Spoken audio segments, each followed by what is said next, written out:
Welcome everyone, defence service academy Bhilai के YouTube channel में आपका स्वागत है।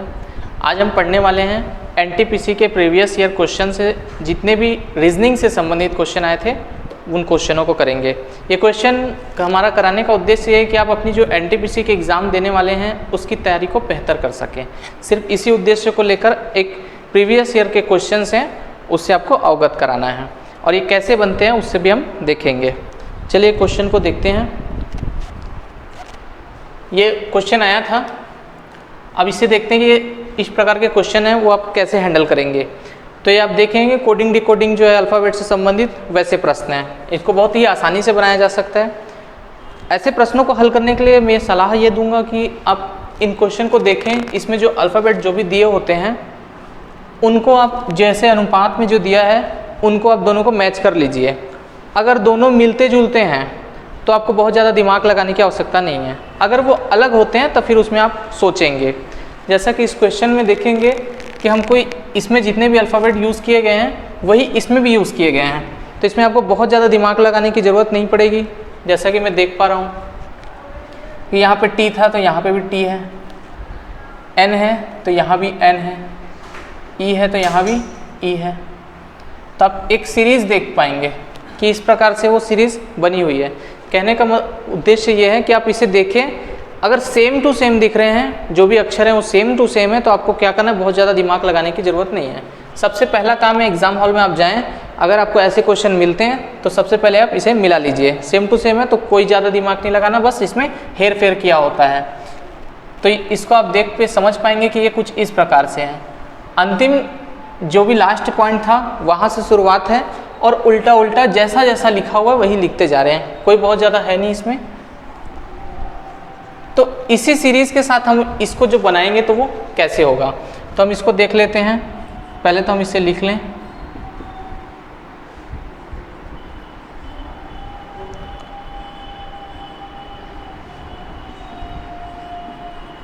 बहुत ही सिंपल क्वेश्चन आते हैं, इसी प्रकार के क्वेश्चन आते हैं। बहुत ज़्यादा आप एकदम हार्ड क्वेश्चन पढ़ के ये मत समझिए कि रेलवे का क्वेश्चन है तो बहुत ज़्यादा हार्ड आएगा, ऐसा कुछ भी नहीं आता। ठीक है, एकदम सिंपल क्वेश्चन रहते हैं।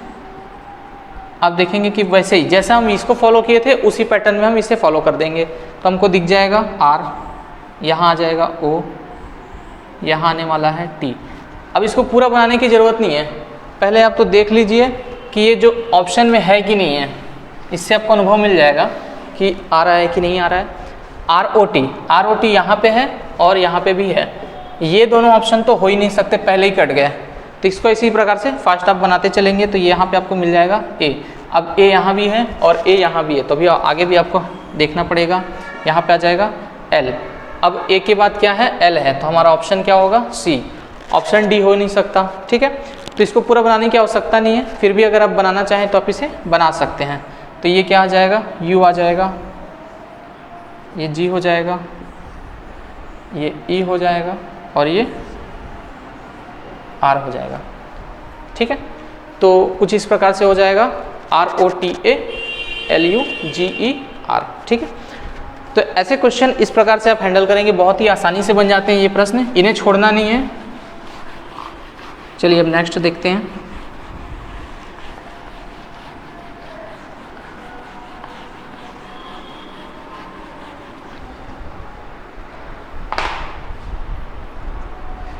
नेक्स्ट क्वेश्चन, ये भी उसी एग्ज़ाम में आया हुआ क्वेश्चन था।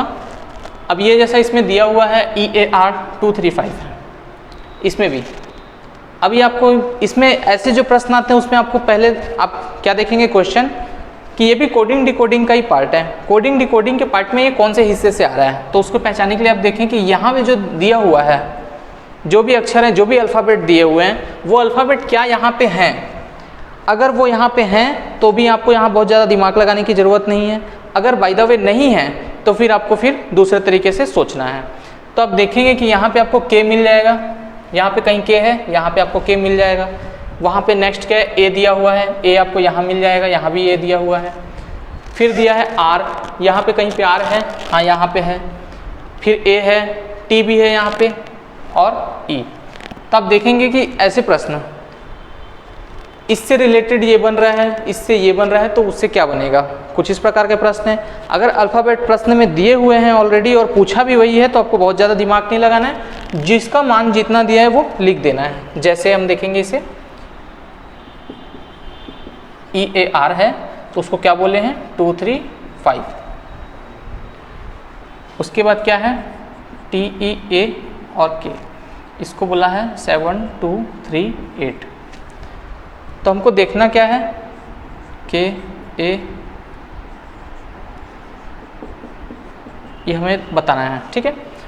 तो हम देखेंगे K के लिए क्या यूज़ किया है 8, तब 8 लिख दीजिए। A के लिए क्या यहाँ 3 है, यहाँ भी देखेंगे A के लिए 3 है, सेम टू सेम है, तो A के लिए आप क्या करेंगे 3 लिख देंगे। R के लिए क्या दिया हुआ है, R के लिए 5 दिया हुआ है। अब आगे देखेंगे A के लिए वापस क्या दिया है 3। T के लिए क्या यूज़ किया है 7 यूज़ किया है, और लास्ट में E के लिए क्या यूज़ किया है 2 यूज़ किया है। तो ये जो नंबर होगा वही आपका आंसर होगा। ये नंबर आपको पहचान लेना है कि ये नंबर कहाँ पे है, ये तो हो नहीं सकता, ठीक है। 835 यहाँ पे है और 372 ऑप्शन डी इसका क्या होगा राइट आंसर। तो इस प्रकार के प्रश्न बिल्कुल एकदम सरल होते हैं, बहुत ज़्यादा आपको सोचना भी नहीं है और सिंपल वे से बन भी जाते हैं, तो इनको बिल्कुल ना छोड़ें और बहुत फास्ट बनता है। अब इसको पहचानने की टेक्निक यही है कि आप इसे देख लीजिए क्या जो भी प्रश्न दिया हुआ है उस प्रश्न को जिसे सॉल्व करना है वो भी यहाँ पे है कि नहीं। अल्फ़ाबेट अगर मैच हो रहे हैं तो बहुत ज़्यादा दिमाग नहीं लगाना है, अगर बाय द वे मैच नहीं होते हैं तो फिर उसके लिए अलग पैटर्न होगा, वो हम धीरे धीरे समझ जाएंगे क्वेश्चन आते के साथ। उसके बाद हम देखेंगे नेक्स्ट क्वेश्चन क्या कहता है। नेक्स्ट क्वेश्चन भी है, अब जैसे यहाँ पे भी सेम उसी पैटर्न का क्वेश्चन है, लेकिन यहाँ पे बनाने का जो तरीका है वो थोड़ा सा अलग हो जाएगा। वो क्यों हो जाएगा अभी आप देखेंगे। यहाँ पे जो दिया हुआ है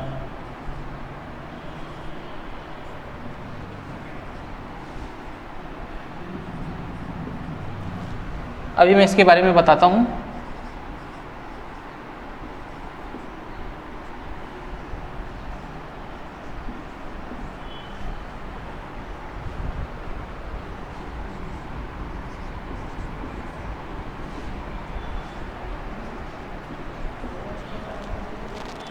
आशा कर रहा हूँ दिख रहा होगा।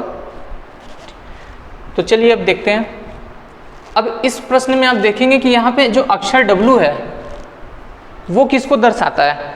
अब इतने सारे हैं उसमें से आप कैसे पहचानेंगे, तो ये सिंपल तरीके से पहचाना जा सकता है। आपको क्या करना है कि मैच करने हैं सबको, ठीक है। जैसे हम देखेंगे यहाँ पे D दिया हुआ है, ठीक है, वहाँ D दिया हुआ है, राइट पेन,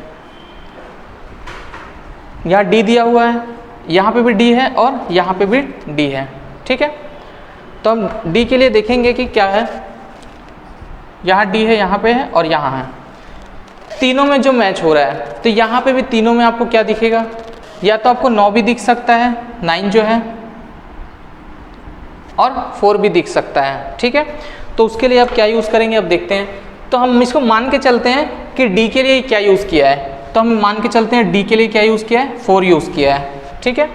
तो ये 4 यहाँ से क्रॉस यहाँ से हटा लेते हैं और ये D को भी यहाँ से हटा लेते हैं, ठीक है।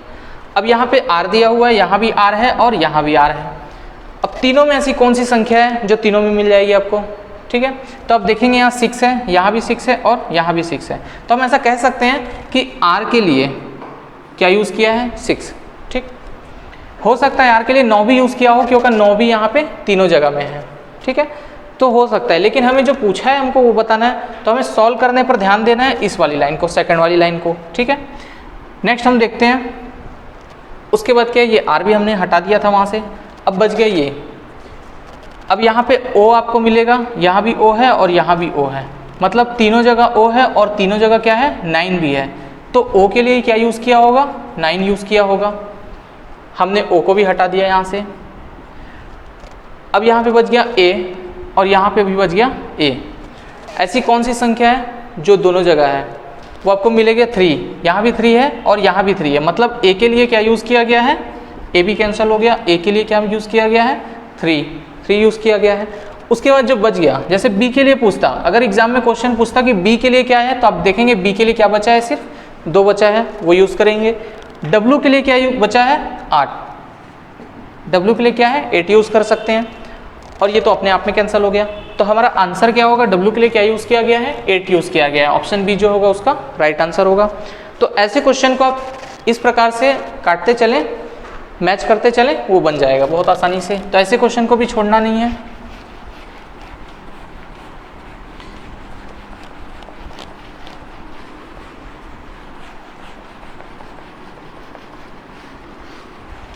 उसके बाद हम देखते हैं नेक्स्ट क्वेश्चन क्या कहता है। अगली संख्या, इस संख्या श्रृंखला जो आ गया, उस संख्या श्रृंखला में क्या दिया हुआ है 2.5 दिया हुआ है, उसके बाद क्या दिया हुआ है नेक्स्ट 3.5 दिया हुआ है, फिर 5 दिया हुआ है, फिर 7, फिर 9.5, और हमको बताना है कि यहाँ पे नेक्स्ट क्या आने वाला है। तो इस सीरीज़ को आप देखेंगे तो आप सबसे पहले सीरीज़ सॉल्व करने से लिए इसके लिए बहुत ज़्यादा बेसिकली कोई ऐसा खास पैटर्न तो बना नहीं है कि ऐसा ही सॉल्व होगा। हर एक पैटर्न अपने आप में एक नया पैटर्न हो जाता है। तो इसे सॉल्व करने के लिए आप सबसे पहले तो आप सिंपल वे से चलें कि क्या हम इसे जोड़ के बना सकते हैं क्या। अगर इन दोनों के बीच का अंतर बहुत कॉमन हो रहा है, बहुत मतलब नॉर्मल सा चल रहा है, बहुत तेज़ी से बढ़ नहीं रहा है, बहुत तेज़ी से घट नहीं रहा है, तो ऐसे स्थिति में आप इसे जोड़कर बना सकते हैं। अगर बहुत नॉर्मल तरीके से घट रहा है तो आप समझ जाएं कि घटा के बनाया हुआ है। अगर ये एकाएक बहुत तेज़ी से बढ़ जाए तो आप समझ लेंगे कि मल्टीप्लाई हुआ होगा, गुणा हुआ होगा, ठीक है, या स्क्वायर क्यूब कुछ भी हुआ होगा, तभी वो अचानक से बढ़ रहा है, नहीं तो ऐसे अचानक से बढ़ नहीं सकता। तो हम देखेंगे कि यहाँ पे बहुत ही नॉर्मल तरीके से क्या हो रहा है, बढ़ रहा है, बहुत ही सिंपल वे में बढ़ रहा है। तो सबसे पहले हम देखेंगे कि इन दोनों के बीच कितना अंतर हो रहा है, 1 प्लस हो गया, यहाँ पे 1 प्लस हो गया। अब इसमें कितना प्लस कर दिए, इसमें कि आप देखेंगे 1.5 प्लस किए हैं, मतलब 1.5 प्लस किए हैं यहाँ पे। उसके बाद हम देखेंगे कि नेक्स्ट क्या हो रहा है, 2 प्लस किए हैं यहाँ पे। तो अब ये सीरीज़ देखेंगे, पहले 1 प्लस किए थे, फिर 1.5, फिर 2, तब जाहिर सी बात है आगे 2.5 प्लस हुआ होगा, 2.5 इसमें प्लस हुआ होगा। अगर 2.5 प्लस करेंगे तो क्या हो जाएगा 9.5 हो जाएगा। अब अगर यहाँ पे 2.5 प्लस हुआ है तो आगे क्या प्लस होना चाहिए, 3 प्लस होना चाहिए। अगर इसमें आप 3 प्लस कर दें तो क्या हो जाएगा, यहाँ पे प्लस 3 कर देते हैं, 12.5, यहाँ पे क्या हो जाएगा 12.5 आ जाएगा। अगर 9.5 में आप 3 जोड़ देते हैं तो 12.5 आंसर आ जाएगा। तो हम ऑप्शन में देखेंगे हमारे पास 12.5 कहाँ दिया हुआ है, ऑप्शन सी 12.5 दिया हुआ, तो इसका राइट आंसर ये हो जाएगा। तो जो ऐसी सीरीज आती है बहुत सिंपल सीरीज होती है और ऐसे एग्जामों में सिंपल ही आता है। यहाँ पे क्या होते हैं, बहुत सारे क्वेश्चन बनाने होते हैं, बहुत फास्ट तरीके से बनाना होता है, इसलिए लोग वहाँ पे बहुत सोच नहीं पाते या छोड़ देते हैं। तो पहले आपको देख लेना है कि ये सीरीज़ बहुत सिंपल तरीके की है, ये बन पाएगी कि नहीं बन पाएगी। ऐसे प्रश्न जो एक बार में समझ में आ जाते हैं तो आप इसे बना लीजिए। अगर इसमें आपको लगता है देख कर कि इसमें थोड़ा समय लगने वाला है तो ऐसे प्रश्नों को आप लास्ट में हैंडल करेंगे जब आपके पास समय बचेगा तब, ठीक है। क्योंकि ऐसे प्रश्नों को अगर आप सॉल्व करने बैठ जाते हैं, अगर आपसे नहीं बन रहा है तो काफ़ी समय ले लेगा, जिसमें आपके काफ़ी क्वेश्चन जो सरल हैं वो भी हो सकता है कि आपसे छूट जाएँ। तो उसको ऐसे सॉल्व करने से अच्छा है कि आप इसे क्या करें, लास्ट में बनाएं जब आपके पास समय काफ़ी बच जाता है या बचता है तब। इसे भी देखते हैं नेक्स्ट क्वेश्चन। इसमें भी आपको वही पैटर्न फॉलो करना है। पहले आपको जब जैसी क्वेश्चन आता है कोडिंग डिकोडिंग का, तो सबसे पहले आपको मैच करना है कि क्या यहाँ जो क्वेश्चन दिया हुआ है वो आपको मैच हो रहा है, जो अक्षर दिए हुए हैं वो मैच हो रहे हैं क्या।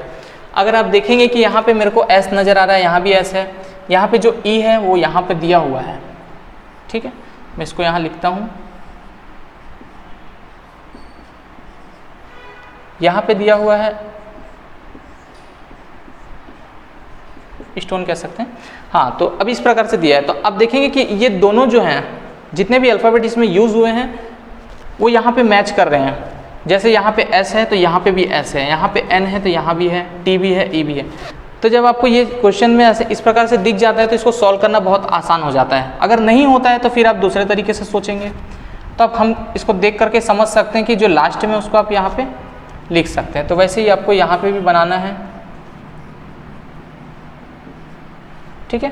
तो जो लास्ट में होगा उसको आप यहाँ पे लिख सकते हैं, ठीक। उसके बाद जो यहाँ पे फर्स्ट में था वो कहाँ पे आ रहा है, सेकंड लास्ट में।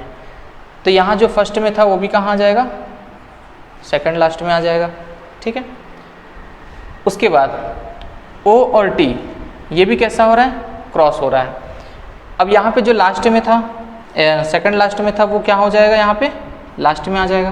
तो जो सेकंड लास्ट में था वो क्या हो जाएगा, यहाँ पे लास्ट में आ जाएगा। जैसे जैसे पैटर्न फॉलो कर रहे हैं आप उसी तरह से फॉलो करते चलें। ठीक है, उसके बाद जो बच गए ये दोनों, ये भी क्या है, क्रॉस हैं, तो ये भी क्या हो जाएंगे, क्रॉस हो जाएंगे। तो ये जहाँ पे होगा वही आंसर होगा। तो LET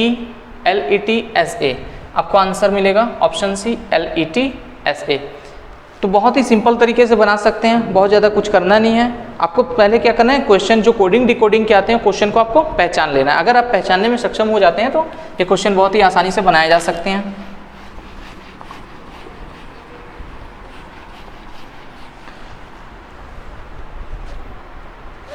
नेक्स्ट क्वेश्चन देखेंगे तो इसमें भी एक श्रृंखला दी हुई है और जो क्वेश्चन मार्क है वहाँ पे जो है क्या आएगा, क्वेश्चन मार्क में क्या आने वाला है हमें देखना है।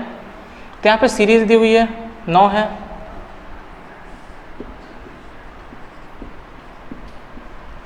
$174 है। यहाँ पे क्या आएगा हमको बताना है, ये हमारे पास स्पेस अलग से बना हुआ है, यहाँ पे क्या आएगा। अब ऐसे क्वेश्चन है, अगर आप इसे सोच पा रहे हैं तो बहुत अच्छा है, और नहीं सोच पा रहे हैं तो इसे आपको कैसे बनाना है वो हम देखते हैं। ठीक है, अगर हम देखते हैं इसको कि इसको हम बढ़ा दें तो कितना बढ़ाना पड़ेगा। ठीक है, तो आप देखेंगे 9 दूनी 9 का अगर आप पहाड़ा पढ़ते हैं, टेबल पढ़ते हैं तो क्या हो जाता है, 18 हो जाता है। लेकिन यहाँ पे क्या दिया हुआ है, 20 दिया हुआ है। मतलब मैं ऐसा मान के चल सकता हूँ कि 9 गुणित 2 प्लस क्या कर दिए, 2 कर दिए, तो 20 हो जाएगा। 9 दूनी क्या हो जाएगा, 18 प्लस 2 20 हो जाएगा।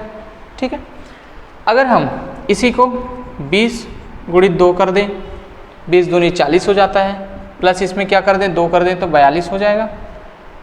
तो सीरीज़ कुछ इस प्रकार की आपको नज़र आएगी। ठीक है, अगर हम इसमें 42 है, इसमें भी डबल करके फिर इसमें +2 अगर हम करके देखें तो आगे क्या आने की हमें संभावना हो जाएगी। क्या संभावना होती है, तो क्या हो जाएगा, ये 2 और 2 क्या हो जाएगा, 4। 84 प्लस 2 करेंगे तो क्या हो जाएगा, 86। तो 86 यहाँ पे आना चाहिए। ठीक, मतलब ये जो क्वेश्चन मार्क है वहाँ 86 आना चाहिए। लेकिन अभी हम इसको एकदम फाइनल नहीं बताएंगे, इसके आगे जो दिया हुआ है 174 ये क्या आ रहा है क्या, वो हम देखेंगे। ठीक है, तो सबसे पहले क्या करना है, 86 को डबल कर देना है। तो 86 को डबल करेंगे, 86 इसको डबल करेंगे तो क्या आएगा, क्या करके देखते हैं।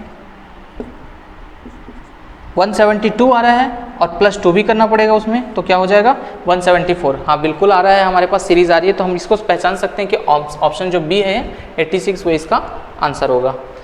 तो ऐसे सीरीज़ों को अगर आप पहचान लेते हैं तो आसानी से बना लें, नहीं तो लास्ट में आप जब आपका समय बचेगा एग्ज़ाम में तो आप इसे सोच समझ के आसानी से बना सकते हैं। नेक्स्ट क्वेश्चन देखते हैं। इस प्रकार के पैटर्न के भी बहुत सारे सवाल आते हैं, ये भी आया हुआ वही सवाल है। इसमें क्या है, चिन्हों को परिवर्तन कर देना है। तो सबसे पहले मैं कहूँगा कि ऐसे सवालों को हल करने के लिए आप पहले जो इसके जो भी सॉल्व करना है वो आप लिख लें।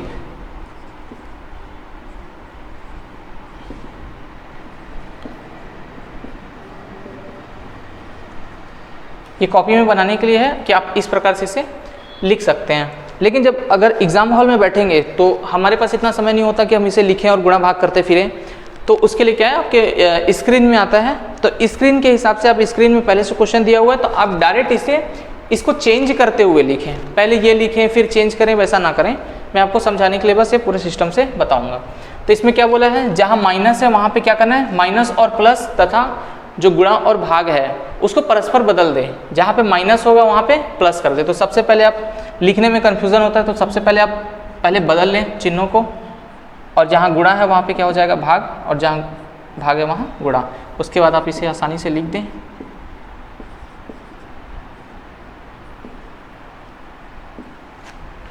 तो कुछ इस प्रकार का आपको मिल जाएगा। अब इसे सॉल्व कर लीजिए आसानी के साथ। तो बॉडोमिन्स का जो नियम होता है वो यहाँ पे फॉलो होगा, ठीक है। तो सबसे पहले क्या करेंगे, हम डिवाइड करेंगे। तो डिवाइड करते हैं 84 को, अगर आप डिवाइड करते हैं तो 6 कम 6 आ जाएगा, ठीक है, 24। बाकी को आप वैसे ही जैसा था वैसे ही उतार देंगे, हमने सिर्फ अभी इसे सॉल्व किया है।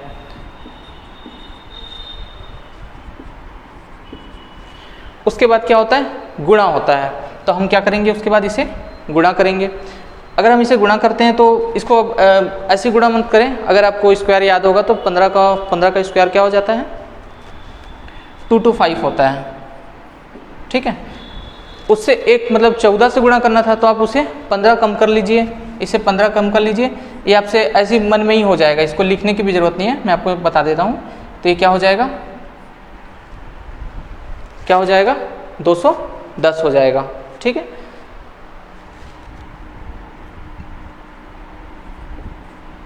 यहाँ पे आ जाएगा 210, 27, ठीक है। इन दोनों को अगर आप जोड़ देते हैं तो क्या हो जाएगा, 2, 3, 7।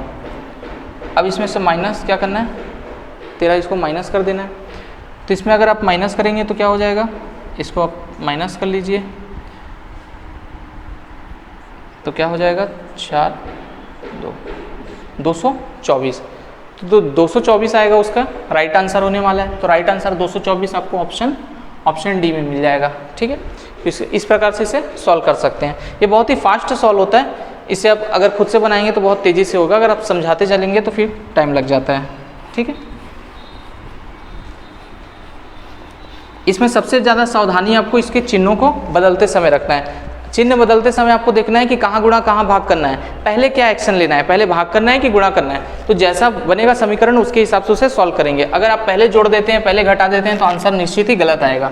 तो सबसे पहले आपको बॉडोमिन्स का जो नियम है, मैथ में आपने पढ़ा होगा, उसके हिसाब से इसे फॉलो करना है। नेक्स्ट क्वेश्चन, एक अल्फाबेट में जो क्वेश्चन आया था सेम उसी से रिलेटेड ये भी क्वेश्चन है, जिसमें कोई सा वर्ड दिया होगा, एक शब्द दिया होगा, पूरा एक सेंटेंस दिया होगा, ठीक है। उस सेंटेंस के अकॉर्डिंग दूसरा सेंटेंस दिया होगा। तो ऐसे क्वेश्चन में क्या होगा कि लास्ट में कुछ पूछता है, जैसे इसमें यहाँ पे पूछा है दिस और दैट के लिए। तो दिस और दैट के लिए क्या यूज़ हुआ है, तो आपको सेम वही करना है कि कौन से में क्या यूज़ हुआ है। तो आप देखेंगे कि यहाँ पे सब में मैच करते चलना है कि क्या क्या है और सिमिलैरिटी जो है इसमें क्या है, क्या कॉमन निकाल सकते हैं, ठीक है। तो इसमें आप देखेंगे कि नाव और ये यहाँ पे भी नाव है, ठीक है, ये हम सर्कल कर देते हैं। अब यहाँ पे दोनों में, इसमें और इसमें कुछ सिमिलैरिटी आपको दिखेगी कि ये जो जाब लिखा हुआ है ZAB, ये दोनों में है। तो हम ऐसा मान सकते हैं कि नाव के लिए क्या यूज़ हुआ है, ZAB जाब जो है वो यूज़ हुआ है। उसके बाद हम देखते हैं कि यहाँ पे नेवर है और यहाँ पे भी नेवर है, इन दोनों में क्या है कॉमन, तो ये आपको मिल जाएगा XEN जो है कॉमन है। तो हम ऐसा मान सकते हैं कि ये इसके लिए यूज़ किया हुआ है। यहाँ पे दैट है और यहाँ पे दिस। अब यहाँ पे इससे पहले से भी दिया हुआ है, तो इन दोनों के लिए हम लोग देखते हैं यहाँ पे क्या है। तो यहाँ पे क्या दिया हुआ है, दोनों में जो सिमिलैरिटी है ULA दिया हुआ है। तो हम मान सकते हैं कि से के लिए क्या यूज़ किया गया, ULA, उला ऐसा बोल सकते हैं। तो ये दोनों इसके लिए यूज़ किया हुआ है। अब हमारे पास बच क्या गया, दैट और दिस। अब यहाँ पे क्वेश्चन पूछा दिस और दैट के लिए, दिस और दैट। दिस के लिए क्या यूज़ हुआ, टेल। तो यहाँ पे देखें सबसे पहले टेल वाला कहाँ पे दिया हुआ है, यहाँ पे 2 ऑप्शन है वहाँ पे दिया हुआ है, ठीक है। तो पहले क्या आएगा, टेल, और उसके बाद बीच में और के लिए क्या यूज़ हुआ है, योग, ठीक है, टेल योग। अब यहाँ पे ये दोनों तो ऑप्शन था ही नहीं, शुरू में ही कट गए थे, ठीक है। ये 2 ऑप्शन थे हमारे पास जिसमें से टेल के बाद योग आना चाहिए, तो ऑप्शन सी इसका राइट आंसर होगा, ठीक है। और फिर दैट के लिए क्या बच गया, और दैट के लिए बेग बचा है, यहाँ पे ऑप्शन गलत है, ठीक है।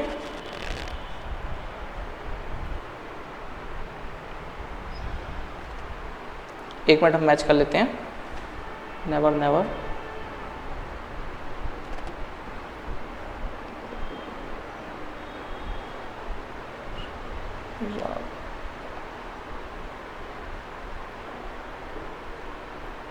नाव के लिए जापता, ठीक है।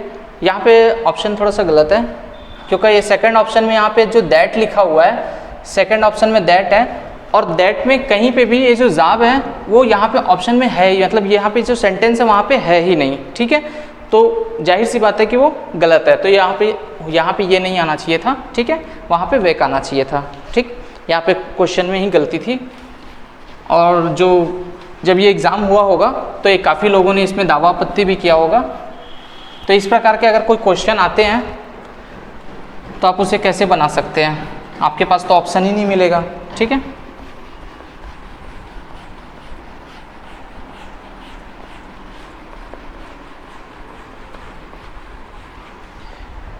चलिए नेक्स्ट क्वेश्चन देखते हैं हम। अब ये रिश्ते नाते से संबंधित क्वेश्चन आ गया है। तो ऐसे जो क्वेश्चन है उसको आप सिंपल से एक डायग्राम जैसा बना लीजिए, और जैसे डायग्राम बन जाता है उसका आंसर आपको मिल जाएगा। तो इसमें क्या दिया हुआ था, पी क्यू का भाई है। हम चलते हैं पी और क्यू, यहाँ हमने बनाया पी और यहाँ बना दिया क्यू, ठीक है। पी जो है वो क्यू का भाई है, ठीक है, ये उसका भाई है। यू टी का पिता है। अभी इन लोगों से आपस में कोई संबंध नहीं है, तो हम यहाँ पे अलग से इसके लिए बना लेते हैं। यू जो है वो टी का पिता है। टी का पिता कौन है, यू। एरो का निशान आप ऐसे लगाते चलें कि किसकी ओर इंडिकेट कर रहा है। जैसे अब यू जो है वो टी का पिता है, मैंने टी की तरफ से उसे निकाला है, ठीक है। उसके बाद जो एस का भाई है, जो क्या है, यू जो है वो टी का पिता है, और जो एस का भाई है उस टी के लिए यूज़ कर रहा होगा, ठीक है। तो इसके क्या है, एस का जो है ये भाई है, ठीक है। एस का भाई क्या है, टी है। आर क्यू की माँ है। अब ये कोई क्यू की माँ है,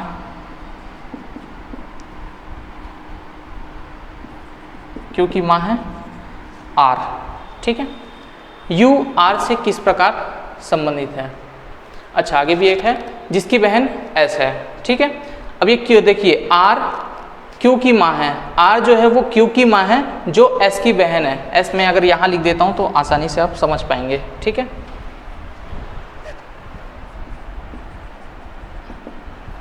ये क्यू और एस की बात कर रहे हैं कि ये इसका क्या है, बहन है, ठीक है। आर क्यू की माँ है जिसकी बहन, क्यू की बहन जो है मतलब जिसकी बहन एस है, ठीक है। इसको फिर से समझे, पी क्यू का भाई है, हमने पी और क्यू बना दिए। पी जो है वो क्यू का भाई है। उसके बाद बोला था कि यू टी का पिता है। यू जो है वो टी का पिता है, वो हमने बता दिया। जो एस का भाई है, जो टी है वो एस का भाई हो गया। क्यू जो आर है वो क्यू की माता है। क्यू की माता कौन है, आर है, वो हमने लिख दिया। जिसकी बहन एस है, जिसकी बहन क्या है, एस है। ये क्यू की बहन क्या है, एस है। अब किस प्रकार से संबंधित है, कौन, यू और आर। तो अब देखेंगे कि ये नीचे वाली जो पूरी लाइन है ये पूरे भाई बहनों से भरी पड़ी है, ठीक है। अब अगर इसके पिता यू हैं तो बाकियों के पिता भी यू होंगे। अगर इसकी माता आर है तो बाकियों की भी माता आर होंगी। अब जो यू है और आर है, इन दोनों का आपस में संबंध बताना है, तो ये दोनों क्या है, पति पत्नी है, ठीक है। तो इसका आंसर क्या होगा, इसका पति है। यहाँ पे कहीं पे भी पत्नी का ऑप्शन आपको है नहीं, तो उसका आंसर क्या होगा, उसका पति। यू और आर के बीच का संबंध बताना था, यू और आर के बीच का संबंध, तो साधारण से इसे निकाल सकते हैं। ये जो रक्त संबंध वाले क्वेश्चन होते हैं कहीं कहीं पे बहुत जटिल बना दिए जाते हैं, जो उसको आप सॉल्व करने में थोड़ी दिक्कतें होंगी, लेकिन वो सॉल्व हो जाता है। आगे एक और रक्त संबंध से सवाल है। फातिमा गुल की एकमात्र पुत्री है, पुत्री की पुत्री है, मतलब बेटी की बात आ गई। हम इसको देखते हैं। फातिमा जो है गुल की एकमात्र, अब कोई मतलब गुल है, कोई लेडीज गुल है, ठीक है। उनकी बेटी की बेटी कौन है, फातिमा। मान लेते हैं यहाँ पे कोई बेटी है, बेटी ना लिख के हम ऐसी सर्कल बनाते हैं। इनकी बेटी है कोई, वो कौन है, फातिमा, ठीक है, फातिमा है। करीम जो है वो गुल के दामाद का पुत्र है। ये गुल की बेटी थी, ठीक। गुल का दामाद मतलब इस जो बेटी है उसका जो पति रहा होगा, इसका जो बेटी का जो हस्बैंड है, पति है, उसी को एक गुल बोलेगी दामाद।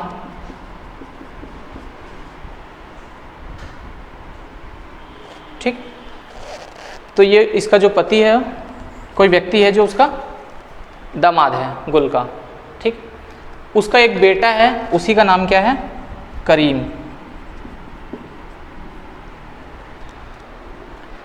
तो फातिमा करीम से किस प्रकार संबंधित है? अब आप देखेंगे कि ये दोनों क्या हैं? ये दोनों पति पत्नी हो गए, ये उसकी पत्नी है और ये उसका पति है। अब ये जो इसकी बेटी है, मतलब उस जो लेडीज़ थी बेटी, उसकी ये फातिमा बेटी हो गई और ये उसका बेटा होगा, मतलब ये दोनों पति पत्नी के दो बच्चे हैं। ठीक है, आप ऐसा सीधा साधारण से इसको समझ सकते हैं। तो ये जो दोनों बच्चे हैं आपस में एक दूसरे के क्या लगेंगे? भाई बहन लगेंगे। तो यहाँ ऑप्शन आपको क्या मिलेगा? बहन का ऑप्शन है ऑप्शन बी। ठीक है, फातिमा करीम से किस प्रकार संबंधित है? करीम की फातिमा क्या हो गई? बहन हो गई। ठीक, यहाँ पे जो गुल के बारे में जो दिया हुआ था, गुल उसकी बेटी की बेटी फातिमा, फिर उसके दामाद का बेटा, ये थोड़ा कन्फ्यूज़न करने के लिए था, लेकिन आप इसे साधारण से समझेंगे तो बहुत ही सुलझा हुआ रिश्ता है, इसे उलझना नहीं है। और रिश्तों को ना ही उलझाएं तो ज़्यादा बेहतर होता है।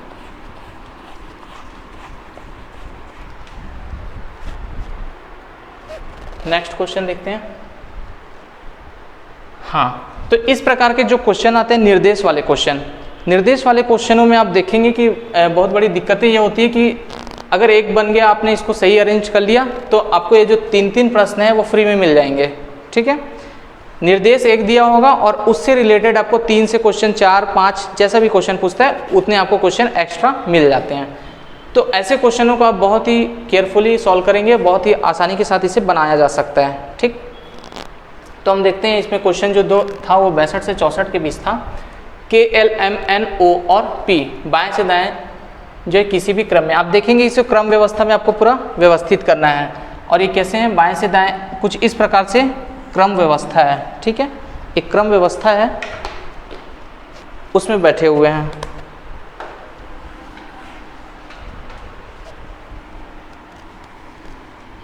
कुछ इस प्रकार से एक क्रम है, यहाँ पे पूरे बैठे हुए। ऐसे प्रश्नों को बनाने के लिए आप साधारण से ध्यान दें कि सभी का जो मुंह होता है वो आप उत्तर की तरफ, जहाँ भी आप कॉपी में सॉल्व कर रहे होंगे उसके उत्तर की तरफ लेके बनाएं, क्योंकि आपने अगर डायरेक्शन चेंज किया तो इसका पूरा मतलब ही बदल जाता है। ठीक है, इसमें हम देखेंगे कि कुछ निर्देश दिए हुए हैं, उसी आधारों पर इस प्रश्नों को सॉल्व करना है। तो निर्देश 1 था कि ओ और एल, जो ओ है वो एम के बाएँ बैठा हुआ है।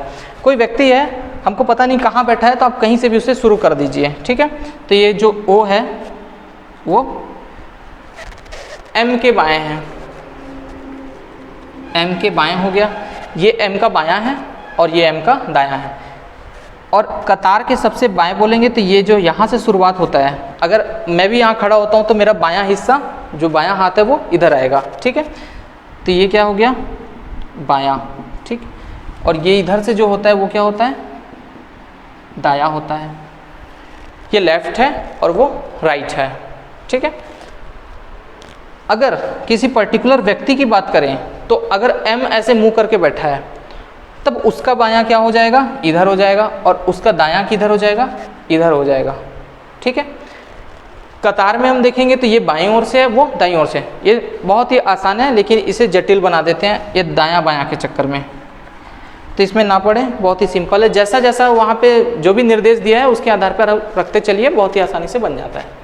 तो हमने पहले तो यहाँ बता दिया कि जो O है वो M के बाएं बैठा है, L बाएं छोर से दूसरे स्थान पर है। अभी हमको पहला स्थान नहीं पता है तो हम इसको स्किप चलते हुए आगे चलते हैं। L और K के बीच में कोई व्यक्ति है, चलिए आगे हम चलते हैं, उसके बाद ये ऑटोमेटिक आ जाएगा। जब कहीं पर जो एक रखने के बाद अगर कुछ इस प्रकार की दिक्कत आती है तो उसे बाद में सॉल्व किया जा सकता है।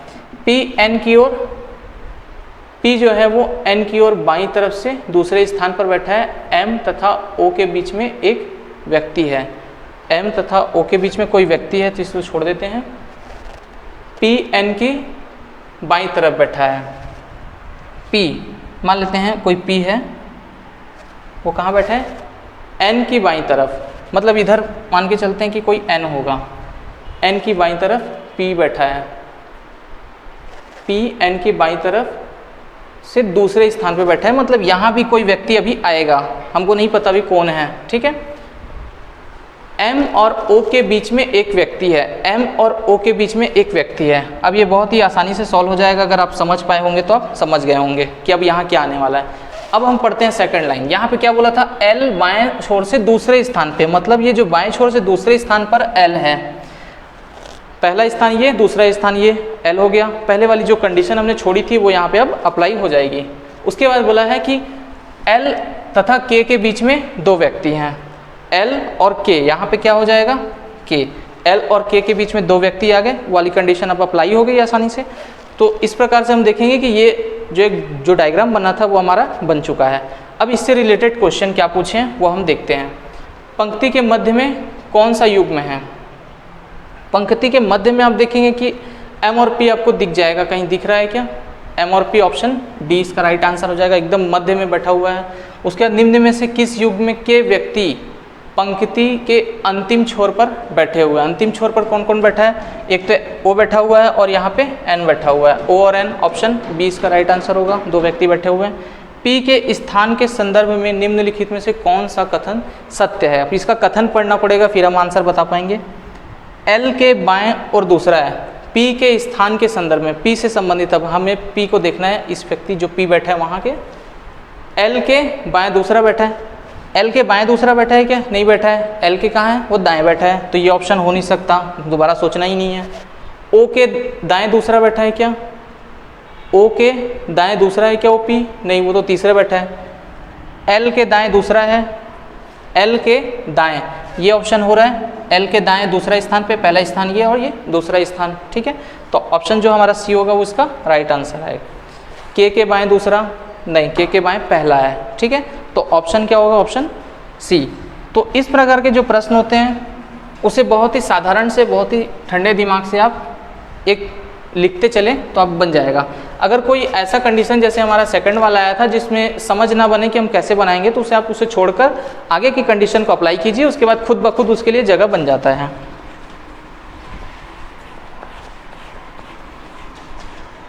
और हमने एक क्वेश्चन को सॉल्व किया, उसके सहारे हमको 3-3 क्वेश्चन मिल गए। अगर एक आप छोड़ देंगे तो आप 3 क्वेश्चन आपके छूट जाते हैं। नेक्स्ट क्वेश्चन देखते हैं, कथन और निष्कर्ष। ऐसे प्रश्नों को सॉल्व करने के लिए मैं कहूँगा कि अगर आपके पास समय बचा है तो इसमें हाथ लगाएं, अन्यथा इसे स्किप करना ज़्यादा बेहतर होता है, क्योंकि यहाँ से यहाँ तक पढ़ने में आप 1 मिनट लगा देंगे, ठीक है। उसके बाद इसको आपको समझना भी है। अगर आपके पास समय है तो आप कीजिए, नहीं तो इन ऐसे प्रश्न हैं उनको लास्ट के लिए आप रख दीजिए। अगर आपको समय बचता है तो आप बनाइए, नहीं तो कोई ना कोई आप 100 में 100 तो वैसे भी नहीं बना पाएंगे। कुछ ना है जो 5-7 क्वेश्चन है वैसे भी आपके छूट जाएंगे, टाइम की वजह से, टाइम कम रहता है। तो ऐसे प्रश्न छूटें जो हमें बनाने में दिक्कत करते हैं, ठीक है। तो जो पहले एक बार आप पूरा क्वेश्चन सॉल्व कर लीजिए, अगर समय बचता है तो आइए, नहीं तो समय तो वैसे भी खत्म हो जाना है।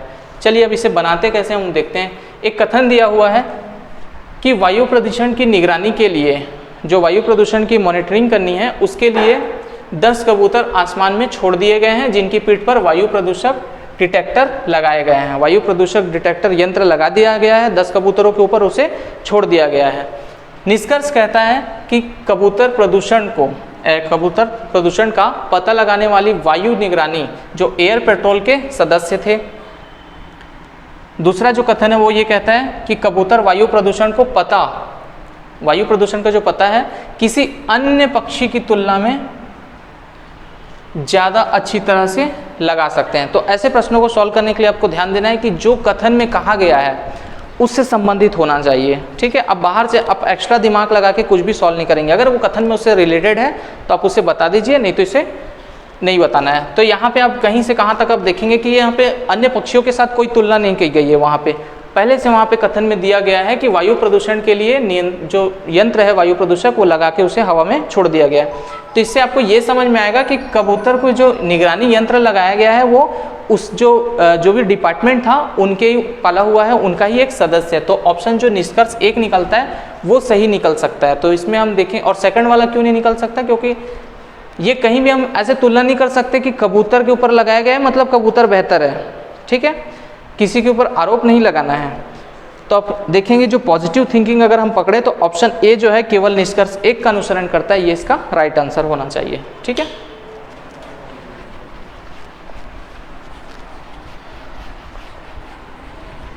उसके बाद हम देखते हैं नेक्स्ट क्वेश्चन क्या कहता है।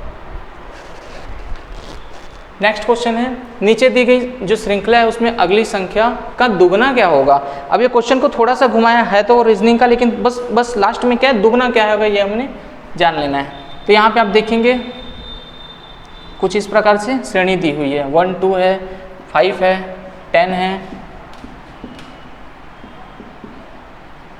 उसके बाद क्या है हमें बताना है। तो आप देखेंगे कि यहाँ पे क्या अंतर हो रहा है, वही फॉर्मूला आपको अपनाना है कि अंतर बहुत तेजी से हो रहा है या नॉर्मल तरीके से चढ़ रहा है। तो आप देखेंगे कि यहाँ दोनों में अंतर कितना है, +1 कर दिए, ठीक है। उसके बाद कितना अंतर है, +3 कर दिए। इसको आपको समझ में आया होगा, ऑड इवन वाली बात आपको समझ में आ गई होगी, सम विषम वाली बात। तो ये कौन सी संख्या है, विषम संख्या है। आगे फिर 5 के बाद क्या हो गया, 5 और बढ़ा दिए, +5 कर दिए हैं, ठीक है। तो आप देखेंगे कि यहाँ पे सब विषम संख्या में बढ़ते चल रहा है। पहले 1 बढ़ा, 3 बढ़ा, 5 बढ़ा, तो अब जाहिर सी बात है वहाँ कितना बढ़ेगा, 7 बढ़ेगा। तो यहाँ पे 17 हो गया, ठीक है, 7 बढ़ गया तो वहाँ पे 17 हो गया। अब 7 बढ़ाने के बाद यहाँ पे कितना बढ़ गया होगा, 9 बढ़ गया होगा। 17 में +9 कीजिए तो आपको 26 मिल जाएगा, ठीक है। 15 16 ठीक 26 हो जाएगा, ठीक है। तो ये 26 हो जाता है। उसके बाद यहाँ पे कितना बढ़ जाएगा, 9 के बाद अगली विषम संख्या 11 बढ़ जाती है इसमें। तो आप देखेंगे 37 हो जाता है। अब 11 के बाद इसमें कितना बढ़ा देंगे, इसमें 13 बढ़ा देना है, ठीक। तो अगर आप 37 में 13 और बढ़ा देते हैं तो कितना हो जाता है, 50। यहाँ पे प्रश्न 50 नहीं पूछा था कि जो भी संख्या है उसका दुगना क्या होगा। 50 का दुगना क्या होगा, 100। ऑप्शन क्या हो जाएगा, ऑप्शन ए, इसका आंसर क्या होगा, 100 होगा। तो श्रृंखला को पहचानने के लिए आप साधारण सा है कि इसमें से क्या बढ़ते क्रम में कितने का अंतर हो रहा है, अंतर कम है, ज़्यादा है। अगर बहुत ज़्यादा हो तभी मल्टीप्लाई या स्क्वायर क्यूब कुछ भी हो सकता है, ठीक है। हो सकता है कि स्क्वायर होने के बाद माइनस हो जाए, तो वो जैसे भी सीरीज़ दी होगी उसके हिसाब से पहचानेंगे। तो सबसे पहले हमारा काम है कि सीरीज़ को पहचान लेना कि ये किस आधार पे बनाया जा सकता है। उसके बाद भी अगर आपको सीरीज़ ना समझ में आती हो तो इन सीरीज़ों को आप लास्ट में सॉल्व करें, काफ़ी समय लेते हैं। अगर बन जाता है तो एक बार में, नहीं बनता है तो फिर 5 मिनट भी लग सकते हैं बनाने में, ठीक है। तो इसी के साथ जो ये वाला सेट था शिफ्ट 1 का, ये यहीं पे समाप्त होता है। हम आपके साथ नए सेट को लेकर के आएंगे प्रीवियस ईयर क्वेश्चन के लिए। तब तक के लिए जय हिंद, थैंक यू।